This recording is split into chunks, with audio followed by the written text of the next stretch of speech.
आज की इस वीडियो में हम बात करते हैं क्वेश्चन नंबर 3। तो चलिए देखते हैं क्वेश्चन नंबर 3 क्या है हमारा।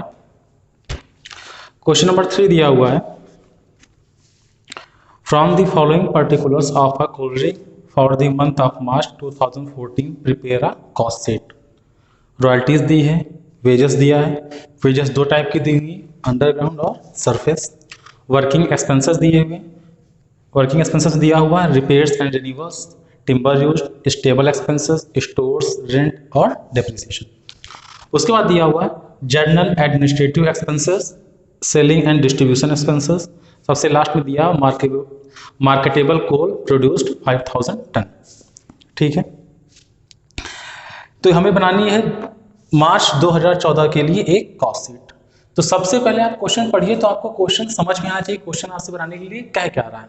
तो क्वेश्चन स्टार्टिंग में ही कहा है, सेकंड लाइन में कहा है for the month of March 2014 prepare a cost sheet, यानी कि आपको एक कॉस्ट शीट बनानी है। तो कॉस्ट शीट का फॉर्मेट सबको पता है। तो सबसे पहले हम लोग कॉस्ट शीट का फॉर्मेट बनाते हैं।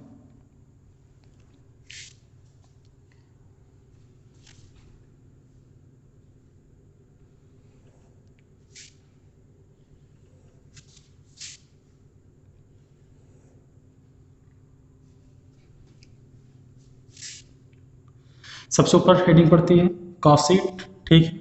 उसके बाद for the year ended on, format पता है आप लोग को। उसके बाद पड़ता है आउटपुट, जो भी आउटपुट दिया होता है। उसके बाद यूनिट, ठीक है। पहला कॉलम होता है पर्टिकुलर्स का, सेकंड होता है अमाउंट का, लास्ट कॉलम होता है कॉस्ट पर यूनिट का। ठीक है, तो कॉस्ट शीट में सबसे पहले दिया हुआ रॉयल्टीज। तो सबसे पहले में क्वेश्चन देख के समझना पड़ेगा कि कौन से हमारे डायरेक्ट खर्चे हैं, कौन से हमारे इनडायरेक्ट खर्चे हैं।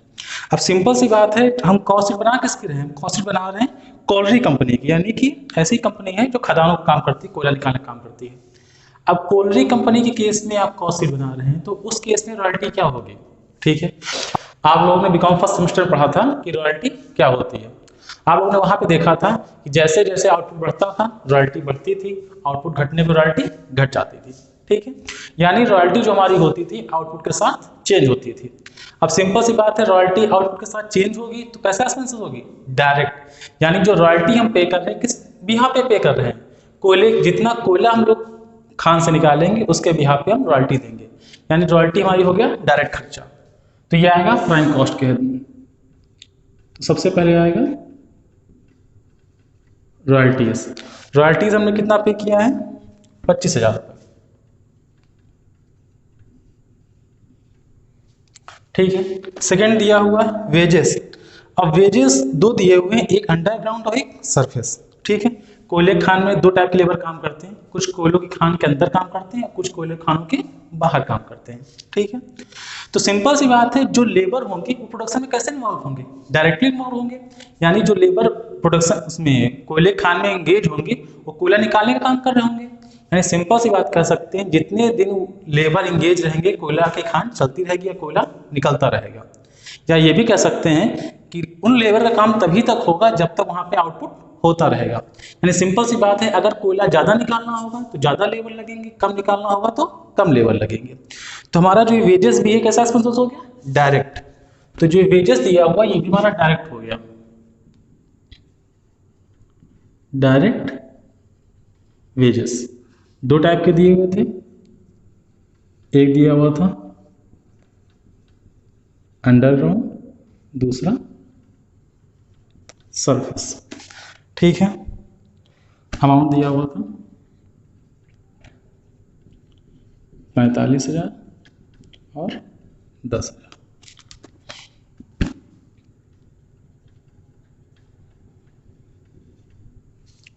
उसके बाद नेक्स्ट दिया हुआ वर्किंग एक्सपेंसेस। ठीक है, वर्किंग एक्सपेंसेस मतलब ये फैक्ट्री खर्चे दिए हुए हैं, यानी कि हमारे प्राइम कास्ट के सिर्फ दो ही खर्चे दिए हुए थे, रॉयल्टी दी थी और डायरेक्ट वेजेस दिया होता, डायरेक्ट एक्सपेंसेस नहीं दिए हुए थे। तो इन दोनों को ऐड कर देंगे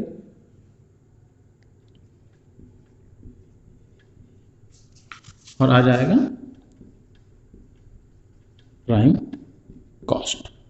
ठीक है, प्राइम कॉस्ट में हम लोग ऐड करेंगे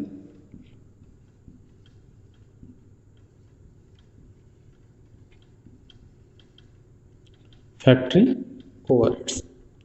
ठीक है, आप लोग को पता है फैक्ट्री ओवरहेड्स को फैक्ट्री ऑन कॉस्ट भी बोल सकते हैं, वर्क ऑन कॉस्ट भी बोल सकते हैं और वर्क ओवरहेड्स भी बोल सकते हैं। तो फैक्ट्री खर्चे दिए हुए थे रिपेयर्स एंड रिन्यूअल्स, चलिए लिख लेते हैं।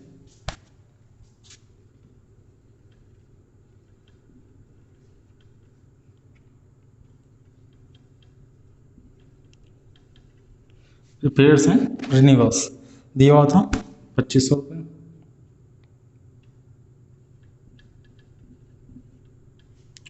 नेक्स्ट दिया हुआ था टिम्बर यूज्ड,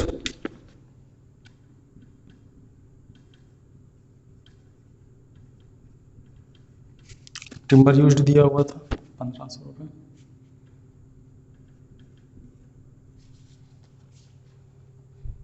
नेक्स्ट दिया हुआ था स्टेबल एक्सपेंसेस,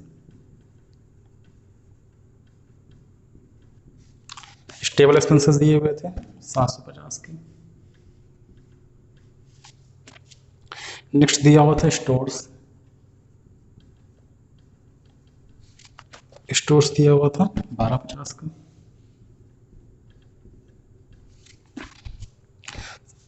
सेकंड लास्ट दिया हुआ था रेंट, रेंट दिया हुआ था 2500 का। और लास्ट में दिया हुआ था डेप्रिसिएशन।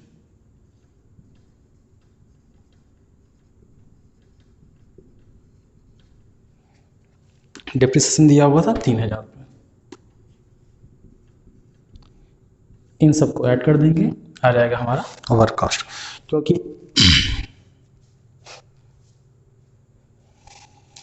चलिए सबको ऐड कर लेते हैं, देख लेते हैं कितना आएगा। 80,000, 2500, 1500, 750, 1250, 2500,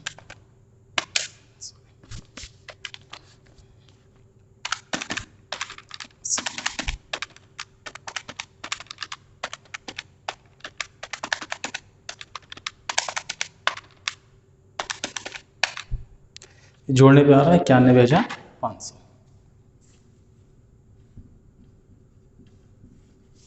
ये आ गया हमारा वर्क कॉस्ट, जैसे फैक्ट्री कॉस्ट भी बोल सकते हैं। अब इसमें हम लोग क्या ऐड करेंगे, वर्क कॉस्ट में हम लोग ऐड करते थे ऑफिस ओवरहेड्स।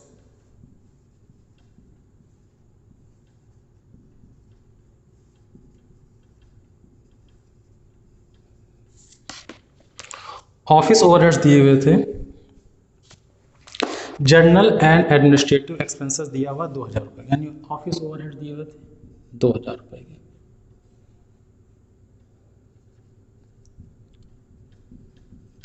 ये आ गया हमारा कॉस्ट ऑफ प्रोडक्शन।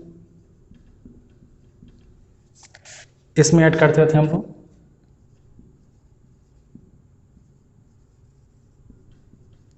सेलिंग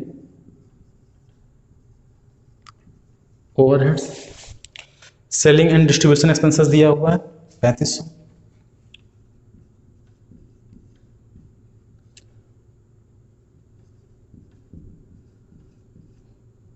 ये आ जाएगी टोटल कॉस्ट।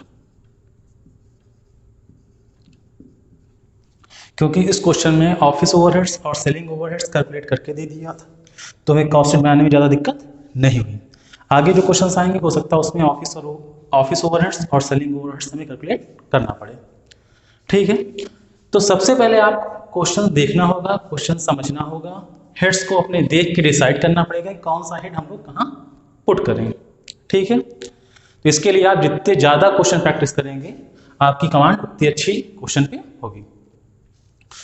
तो ये क्वेश्चन आप लोग को समझ में आ गया होगा। ठीक है,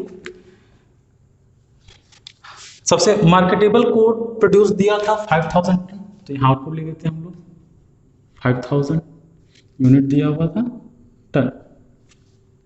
अगर हम लोग को कॉस्ट पर यूनिट निकालनी हो तो हम अपने अमाउंट को इस आउटपुट से क्या कर देंगे, डिवाइड कर देंगे, हमें कॉस्ट पर यूनिट मिल जाएगी। चलिए फाइंड आउट कर लेते हैं।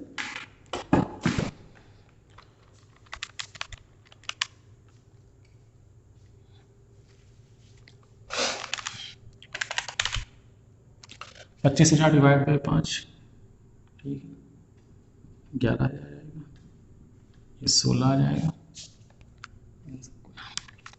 इन सबको आप डिवाइड कर लीजिएगा, देख लीजिए क्या आता है। डेसिमल में ज़्यादातर आएगा। 91,500 divide by 5,000, 18.3, 2,000 divide by 5, 0.4, 18.7, 3500 divide by 0.7, 19.4, ये आ जाएगा कॉस्ट पर यूनिट। ठीक, तो ये आ गया हमारा कॉस्ट पर यूनिट। ठीक है, तो उम्मीद करता हूँ क्वेश्चन आपको समझ में आ गया होगा। ठीक है, अगर क्वेश्चन में कोई दिक्कत होती है तो आप लोग कमेंट सेक्शन में अपनी दिक्कत पूछ सकते हैं। आज के लिए इतना ही, नेक्स्ट वीडियो में मिलते हैं नेक्स्ट क्वेश्चन के साथ।